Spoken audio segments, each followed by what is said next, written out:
Silakan duduk saudara-saudara. Selamat pagi. Mari kita akan membuka firman Tuhan, saudara-saudara, khususnya di dalam bulan Februari ini. Maka kita akan melihat mengenai topik mengenai melayani. Kita melayani dengan kasih, melayani dengan kerendahan hati, melayani dengan pengorbanan, dan melayani dengan kesetiaan. Itulah tema kita di bulan Februari yang kita ada sekarang dan pada minggu-minggu berikutnya. Nah saudara, hari ini kita akan fokus melihat topik yaitu melayani dengan kasih, yang kita boleh dasari dari firman Tuhan, yaitu 1 Korintus pasal 16 ayat 14, dan kemudian nanti bagian yang kedua yaitu di dalam Efesus pasal 4 ayat yang ke-16. 1 Korintus pasal yang ke-16 ayat ke-14 dan Efesus pasal 4 ayat yang ke-16. Saya mengajak kita untuk membaca bersama-sama bagian firman Tuhan ini. Efesus pasal 1 Korintus pasal 6 ayat 14, demikian firman Tuhan. Lakukanlah segala pekerjaanmu dalam kasih. Lalu Efesus pasal 6 ayat 14, mari kita akan baca demikian firman Tuhan.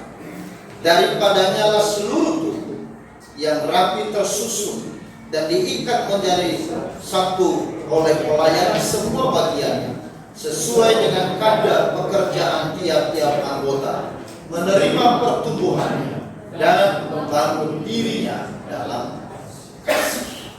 Amin. Berbahagialah kita saudara-saudara yang membaca firman Tuhan ini, dan kita adalah orang yang lebih berbahagia yang percaya dan melakukan firman Tuhan. Saudara-saudara, siapakah orang Kristen? Orang Kristen atau orang percaya adalah orang yang diberi hak istimewa untuk tidak menjadi penonton, namun menjadi peserta di panggung pelayan. Saya ulangi saudara-saudara, orang Kristen atau orang percaya adalah orang yang diberi hak istimewa untuk tidak menjadi penonton, namun peserta di panggung pelayanan. Saudara-saudara, itu artinya bahwa setiap saudara dan saya, Tuhan memberikan hak istimewa. Hak istimewa bukan untuk menjadi penonton di dalam pekerjaan Tuhan, di dalam pelayanan Tuhan, tetapi diberi hak istimewa untuk menjadi peserta di panggung pelayanan. Saudara-saudara, ketika orang Kristen mengerti betul hak istimewa yang diberikan Tuhan Allah, yang empunya ladang pelayanan, yang empunya kerajaan, lalu kemudian mempercayakan pelayanan itu kepada saudara, ini adalah hal yang paling istimewa. Saudara-saudara, dunia memiliki konsep yang berbeda. Dunia menganggap orang yang melayani adalah orang yang lebih rendah. Orang yang dianggap sebagai pelayan adalah orang yang dianggap orang kelas bawah. Tetapi Alkitab mengatakan orang yang melayan adalah orang yang diberi hak istimewa oleh Raja di atas segala raja. Amin. Nah saudara-saudara yang dikasihi oleh Tuhan, maka di dalam kita melayani, sebenarnya saudara-saudara terkandung sebuah sukacita yang besar, kesukaan yang besar, kesukacitaan yang besar. Oswald Chambers berkata, kesukacitaan yang terbesar bagi orang Kristen bukan berkat-berkat Allah, tetapi kesukacitaan yang terbesar dalam hidup orang Kristen adalah karena melayani. Saudara-saudara, seringkali banyak orang Kristen ketika diberi kesempatan melayani, menganggap ini adalah sesuatu yang merepotkan. Alah, ada pelayanan lagi. Walah, ada tugas lagi. Saudara, kenapa bisa muncul seperti itu? Karena orang Kristen ini tidak mengerti hak istimewa hidupnya. Dia tidak mengerti kesukacitaan yang terbesar dan yang utama dalam hidupnya. Orang Kristen yang rohani yang sejati adalah orang Kristen yang mengerti kesukacitaan Allah yang mau dilihat di dalam diri. Saudara-saudara, beberapa waktu yang lalu saya katakan, Johannes Calvin mengatakan, hal yang paling penting atau kesukacitaan yang mau dilihat Allah di dalam diri orang Kristen itu apa? Pengenalan akan Allah, bukan persembahan korban bakaran. Hosea pasal 6 ayat 6. Bukan. Sebenarnya saudara-saudara, pengenalan akan Allah itu adalah keinginan yang terbesar, kesukacitaan yang terbesar dari Allah untuk dia melihat apa yang ada di dalam hidup saudara dan saya. Bapak, Ibu, dan saudara-saudara yang dikasihi oleh Tuhan, maka muncul pertanyaan yang berikut. Mengapa kita harus melayani? Kenapa kita tidak menjadi penonton di dalam gereja? Kenapa kita tidak menjadi penonton dan penyorak dari semua pekerjaan Tuhan? Kenapa kita tidak menjadi pengikut saja di dalam setiap aktivitas dalam pekerjaan Tuhan? Kenapa kita tidak menjadi orang yang hanya bertepuk tangan terhadap pekerjaan-pekerjaan Allah? Kenapa Allah mengharuskan saya dan saudara untuk melayani? Saudara-saudara, paling tidak ada 3 alasan. Yang pertama, saudara-saudara, karena kita diciptakan untuk melayani. Saudara dan saya diciptakan untuk melayani. Dicipta bukan untuk menikmati apa yang dicipta oleh Tuhan. Dicipta untuk melayani Sang Pencipta. Saudara tidak dicipta hanya menjadi orang yang menikmati atau mencari orang yang hanya mau menikmati semua apa yang dicipta oleh Allah di dalam. Tetapi saudara dan saya dicipta untuk menjadi orang yang melayani Sang Pencipta. Amin. Kalau saudara dan saya hanya dicipta untuk menikmati apa yang dicipta oleh Allah, maka nilai saudara tidak lebih dari binatang. Binatang dicipta bukan untuk melayani Allah.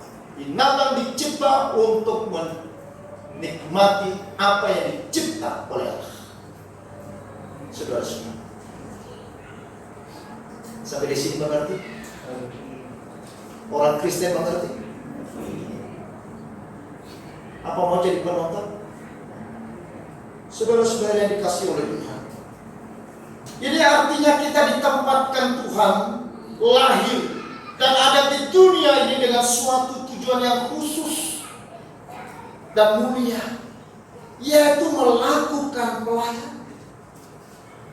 Sebelum Allah membentuk kita di rahim ibu kita, Ia telah memilih kita, memisahkan kita, atau mengkhususkan kita. Ini yang disebut dengan hagios atau kudus. Orang Kristen dipanggil sebagai orang kudus. Orang kudus itu bukan orang yang tidak ada dosa, bukan orang yang tidak pernah melakukan dosa. Siapa saudara yang tidak pernah melakukan dosa? Semua kita, termasuk saya, saudara-saudara. Tetapi kita dipanggil sebagai orang yang dikuduskan. Dikuduskan di sini bukan berarti seperti yang dipahami oleh teolog Katolik. Orang kudus dalam pemahaman orang Katolik adalah para santo, para santi, santa, orang-orang khusus. Bukan.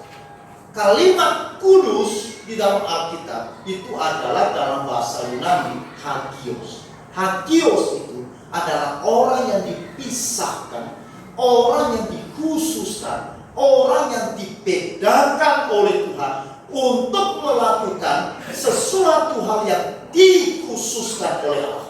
Dikhususkan oleh Allah itu apa? Melakukan pekerjaan yang khusus, melayani Allah. Amin.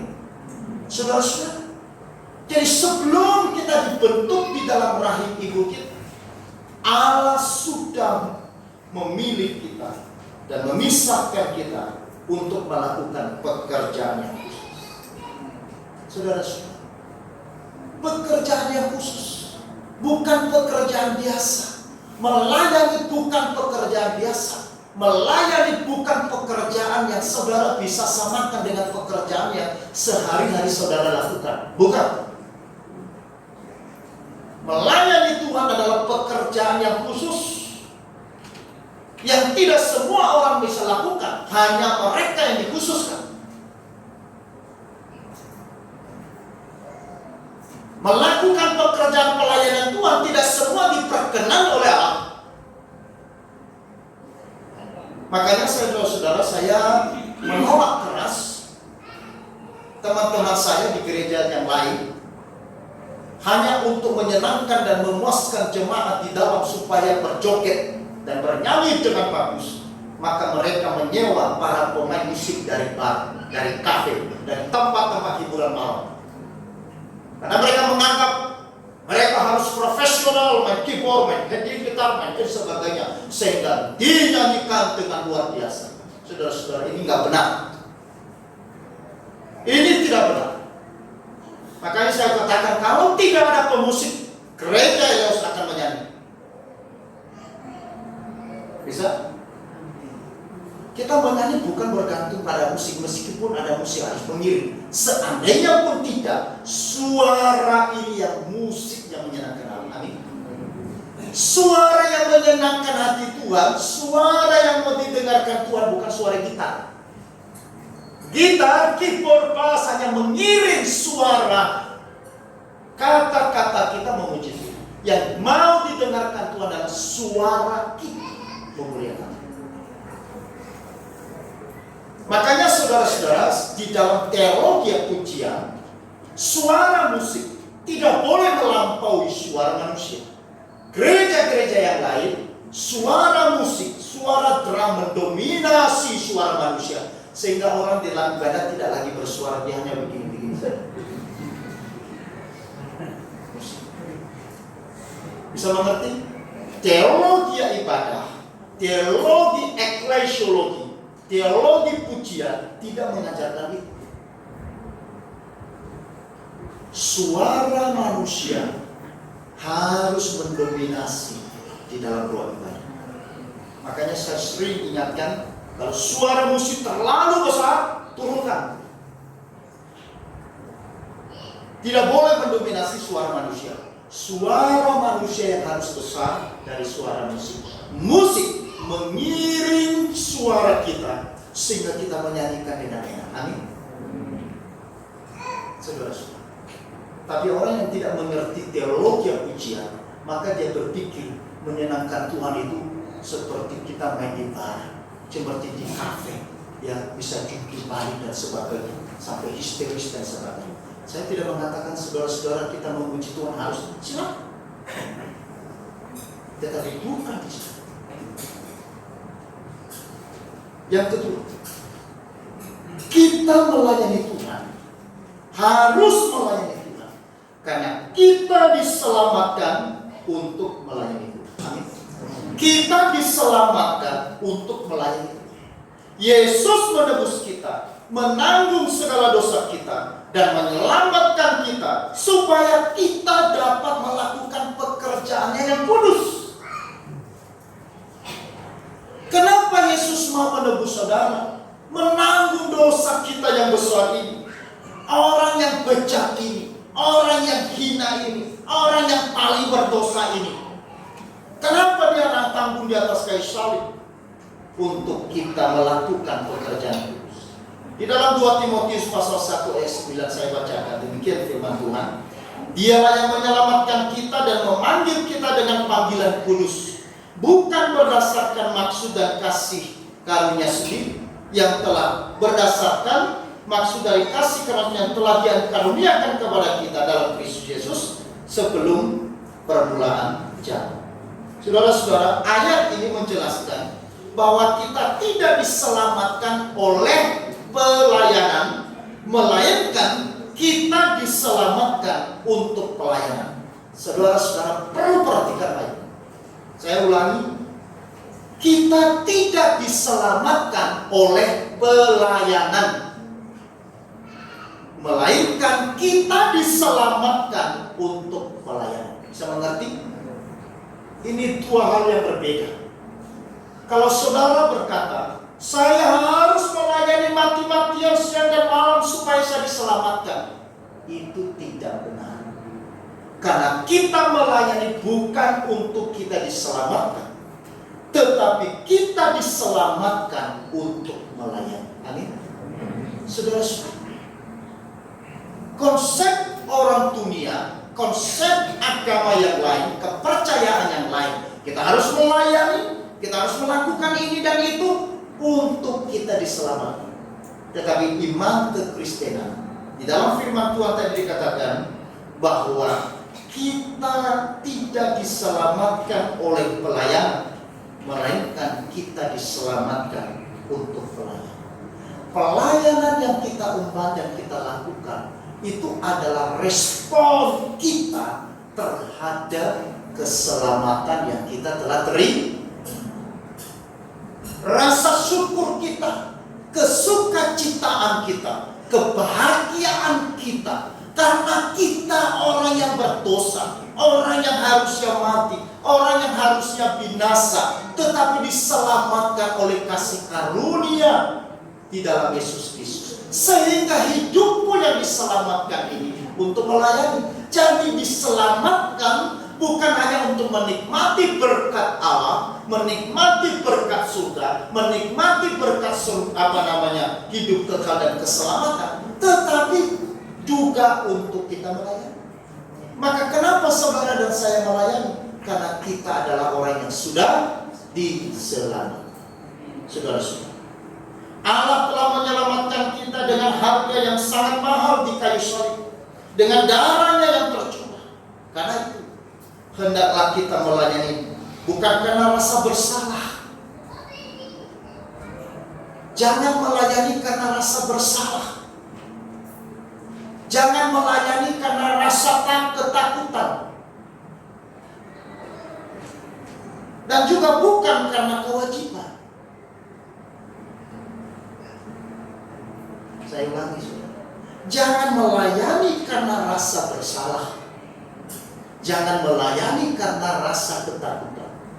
Jangan melayani karena kewajiban.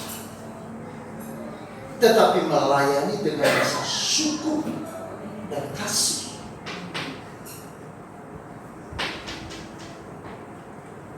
Alasan yang ketiga, karena mengapa kita harus melayani? Yang ketiga dikatakan, karena kita dipanggil untuk melayani Tuhan. Kita dipanggil untuk melayani Tuhan. Seringkali banyak orang salah mengerti bahwa hanya sebagian orang saja yang dipanggil untuk melayani. Mengapa aku harus melayani? Kan pendeta sudah ada. Mengapa aku harus melayani? Penginjil, majelis, pengurus sudah ada. Saya kan jemaat awam. Saya kan orang biasa. Saudara, ini salah. Karena Alkitab berkata dalam 1 Petrus pasal 2 ayat 9, tetapi kamulah bangsa yang terpilih, imamat yang rajani, bangsa yang kudus, umat kepercayaan Allah sendiri, supaya kamu memberitakan perbuatan-perbuatan besar dari Dia yang telah memanggil kamu keluar dari kegelapan kepada terangnya yang ajaib, supaya kamu memberitakan perbuatan-perbuatan besar, supaya kamu melayani Dia. Karena itulah kamu dipanggil keluar dari dalam gelap, kepada terang. Dipanggil untuk apa? Untuk memberitakan perbuatan besar dari Allah. Dipanggil untuk melayani. Saudara-saudara, jadi kita ini adalah tangan Tuhan di atas bumi ini dengan mandat melayani. Saudara dan saya adalah tangan Tuhan di atas bumi ini dengan mandat untuk melayani. Kalau kita sudah mengerti mengapa kita harus melayani, maka pertanyaan yang berikut adalah bagaimana kita melayani Tuhan? Seperti apa kita melayani Tuhan? Kita melayani Tuhan dengan kasih. Bagaimana kita melayani Tuhan? Yaitu melayaninya dengan kasih. Orang yang melayani dengan kasih, ia akan tetap dan terus melayani Tuhan. Tidak perlu keadaan kita baik dahulu, keuangan kita stabil dahulu, pekerjaan kita beres dahulu, kita temukan suami dahulu, kita temukan pacar dahulu, atau kita tunggu anak-anak kita besar dahulu.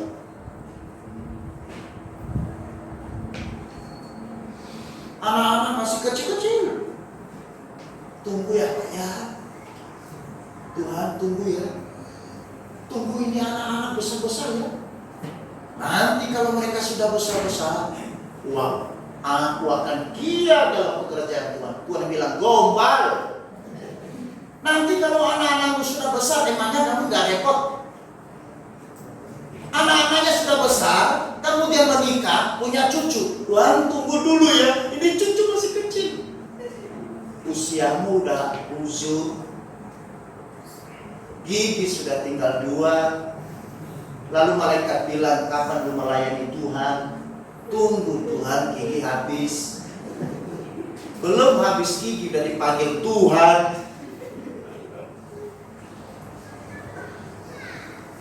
Saudara-saudara, tetapi ini jawaban klasik bukan? Yang sering terlontar di mulut orang Kristen di gereja sana, di tempat sana, di sini kan?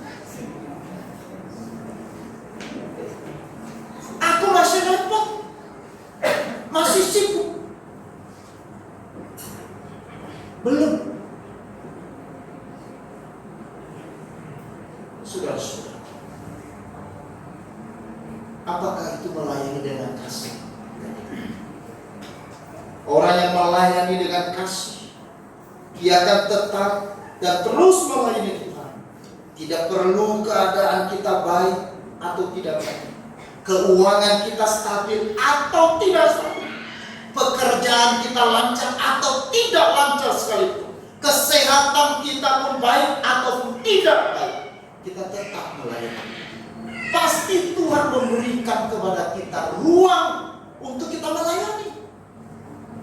Dengan cara, dengan berbagai hal yang kita bisa lakukan untuk melakukan pekerjaan. Saudara-saudara, orang yang melayani dengan kasih seperti apa? Adalah orang yang memiliki motivasi yang benar dalam diri. Orang yang melayani dengan kasih adalah orang yang memiliki motivasi yang benar dalam diri. Yang kedua, orang yang melayani dengan kasih berfokus pada Tuhan, bukan pada diri sendiri.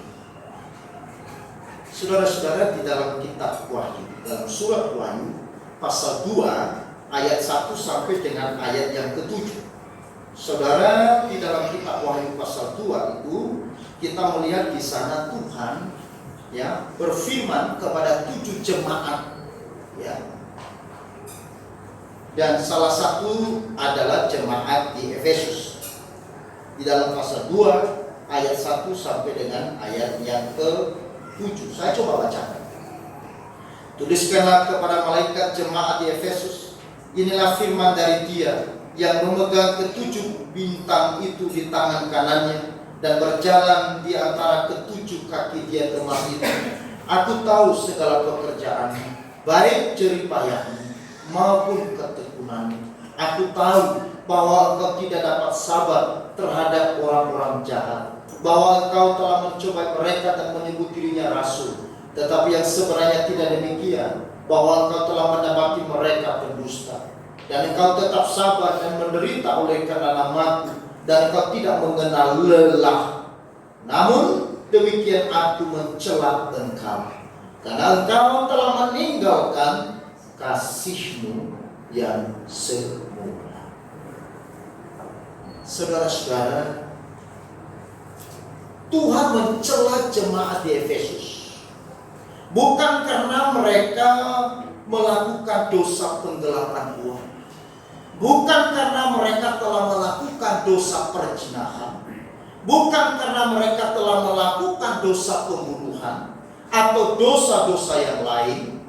Tetapi jemaat Efesus, saudara, sebenarnya adalah jemaat yang pengajarannya sudah benar. Jemaat Efesus adalah jemaat yang sedang aktif melayani Tuhan. Bahkan di sini tadi di dalam ayat yang ketiga dikatakan, dan engkau tidak mengenal lelah. Ini artinya bahwa jemaat Efesus itu mereka melayani dengan semangatnya luar biasa, berkobar-kobarnya luar biasa. Saudara, mereka tidak kenal lelah. Mereka melakukan segala sesuatu. Kemudian saudara, jemaat Efesus adalah jemaat yang mempunyai dasar pengajaran yang kuat, sehingga mereka tidak mudah disesatkan oleh ajaran-ajaran palsu. Mereka memiliki kemampuan membedakan ajaran yang benar dan ajaran yang tidak benar. Itu sebabnya saudara, mereka menolak ajaran Nikolaus. Mereka berdiri kepada doktrin Alkitab, doktrin firman Allah yang benar, bukan salah. Mereka berpegang kepada firman yang hidup dan kekal, dan mereka terus mengajarkan itu dengan semangat, dengan luar biasa. Tuhan tidak mencela mereka terhadap semuanya. Tetapi ironisnya adalah ayat yang keempat dikatakan apa? Namun demikian aku mencela engkau, karena engkau telah meninggalkan apa? Kasih yang semula. Mereka boleh tidak kenal lelah untuk melayani Tuhan. Mereka boleh berpegang kepada pengajaran yang kuat. Tetapi kalau mereka melakukan semua itu tidak dengan kasih, bukan dengan kasih, maka tidak ada artinya.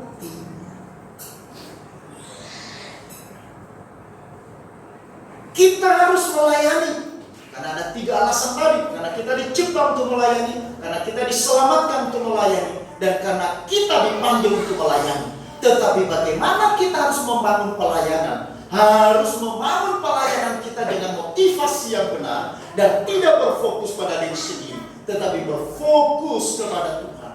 Nah, saudara-saudara, melayani harus dengan kasih. Makanya di dalam Efesus pasal 4 ayat 16 tadi, dibangun dengan kasih, didasari dengan kasih, berakar di dalam kasih kenalan. Pelayanan yang kita bangun yang tidak kenal lelah itu tetapi harus dibangun dengan kasih. Saudara-saudara, ini penting. Dalam hubungan profesional pekerjaan, kasih mungkin tidak terlalu penting. Tetapi dalam hubungan keluarga, hubungan jemaat, hubungan kita dengan Kristus, kasih sangat. Tuhan lebih mementingkan hubungan, relasi kita dengan Dia daripada hasil. Ingat ya, Tuhan lebih mementingkan hubungan pribadi kita, relasi kita, hubungan kita dengan Dia daripada semua. kedalaman pengenalan kita akan Allah tidak ditentukan oleh kedalaman pengetahuan kita akan Tuhan, tetapi kedalaman relasi dan hubungan kita dengan Tuhan. Saudara-saudara, ketika kita melihat keadaan jemaat di Efesus, sebenarnya hampir dikatakan jemaat ini perfect. Jemaat ini sempurna, betul, di dalam melayani Tuhan. Tetapi yang menjadi salahnya adalah, kekurangannya adalah mereka tidak melakukan dengan kasih. Semangat yang terbangun dalam diri mereka adalah semangat bagi diri sendiri. Semangat yang mereka kobarkan adalah semangat untuk tujuan pada diri sendiri. Semangat untuk kemuliaan diri sendiri. Nah, saudara-saudara, kalau saya berdiri di mimbar ini dengan semangat, tetapi bukan dengan kasih pada Tuhan, maka apa yang saya lakukan ini menjadi nihil. Makanya Alkitab dalam 1 Korintus dia katakan, sekalipun aku membakar diri, tetapi kalau aku tidak memiliki kasih dan tidak membangunnya dengan kasih, itu kosong. Saudara-saudara, kenapa Paulus, kenapa Alkitab memberikan penekanan bagi saudara dan saya tentunya yang melayani? Harus dengan kasih, agar apa yang kita lakukan tidak menjadi sia-sia. Agar pekerjaan pelayanan yang kita bangun berpuluh-puluh tahun dengan tanpa lelah, dengan semangat yang luar biasa, dengan pengorbanan yang luar biasa, heroisme yang begitu luar biasa, tetapi menjadi kosong. Karena kita tidak memperhatikan apa dasarnya saya melakukan ini, apa motivasinya saya melakukan ini. Orang kadang-kadang tertipu hanya dengan action, tetapi Tuhan tidak. Mata Tuhan begitu tajam melihat yang paling dalam, apa yang menjadi motivasi dan tujuan kita melayani Tuhan. Mata Tuhan tidak bisa tertipu. Dia yang paling tahu apa yang menjadi motivasiku, apa yang menjadi tujuanku untuk melayani Dia. Pastikan saudara-saudara, apapun yang kita lakukan itu harus berdasar dengan kasih. Jangan sampai seperti jemaat di Efesus, jemaat yang begitu luar biasa memiliki pengetahuan firman Allah. Mereka berakar di dalam pengajaran firman Allah yang benar. Mereka adalah orang-orang yang bisa memiliki kepekaan membedakan ajaran palsu dan tidak. Mereka adalah jemaat yang begitu semangat dan tanpa kenalan melayani Tuhan siang dan malam. Mereka mengorbankan dirinya untuk melayani Tuhan. Tetapi Tuhan mengatakan, engkau telah kehilangan kasih. Engkau melayani hanya untuk memuaskan ego. Engkau melayani hanya untuk memuaskan jati dirimu. Engkau melayani Tuhan dengan semangat hanya untuk menyenangkan dirimu, bukan menyenangkan-Nya. Saudara-saudara, tadi pagi saya bangun jam 3.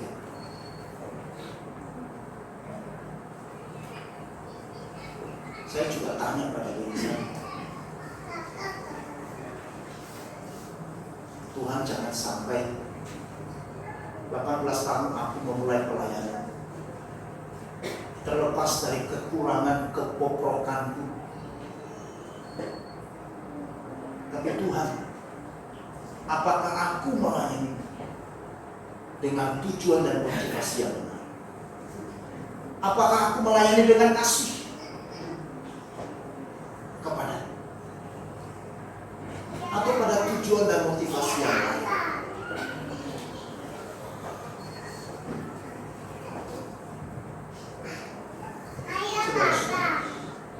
Perlu kita bertanya sama Tuhan. Tidak masalah. Sebelum terlambat, sebelum terlambat, kita melayani dengan kasih. Karena orang yang melayani dengan kasih, saudara, dia akan melayani di dalam kekuatan. Amin. Orang yang melayani dengan kasih, dia akan menjadi orang yang melayani dengan kasih. Kalau engkau melayani tidak dengan kasih kepada Allah, bukan karena melakukannya karena engkau mengasihi Tuhan yang telah mengasihi, bukan karena engkau melayani Tuhan ya karena Tuhan yang sebelumnya melayani engkau. Tetapi kalau kita saudara-saudara mengerti, maka ini kekuatan besar. Ada tantangan, ada persoalan, ada pergumulan, ada kekecewaan, ada kepahitan, ada kebencian, ada macam-macam hal. Tetapi engkau akan tetap melayani. Tidak ada alasan engkau tidak melayani. Kalau engkau melayani dengan kasih, engkau tidak akan pernah mengeluh. Engkau tidak akan pernah berkata dan bersungut-sungut karena engkau melayani Tuhan dengan luar biasa.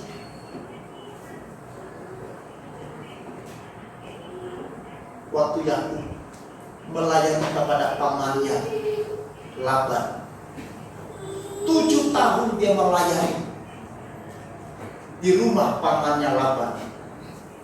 Tetapi kemudian dikatakan, saudara, seperti hanya beberapa hari saja.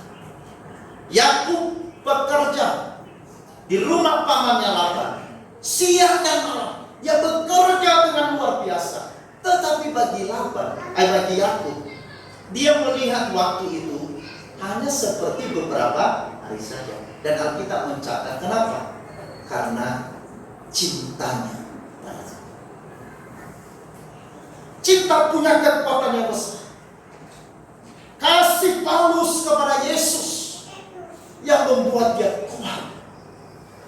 Bukan berarti tidak ada masalah, bukan berarti tidak ada kesulitan, bukan berarti tidak ada pergumulan, tidak ada sakit penyakit, tidak ada krisis, tidak ada Omikron, tidak ada apalagi yang lain. Tetapi kekuatan untuk berjalan, meskipun terseok-seok untuk melayani. Tetapi Paulus mengatakan, aku sampai di garis akhir. Kenapa? Karena kasih. Oleh karena itu, mari saudara-saudara, kita mau membangun, mendasari, dan meletakkan fondasi pelayanan kita dengan kasih kepada Yesus.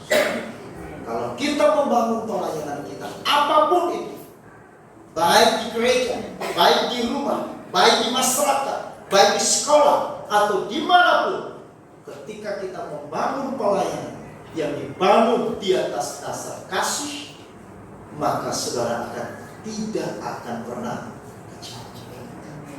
Orang yang melayani akan kasih, orang yang melayani dengan kasih, dia akan pulang dengan sorak.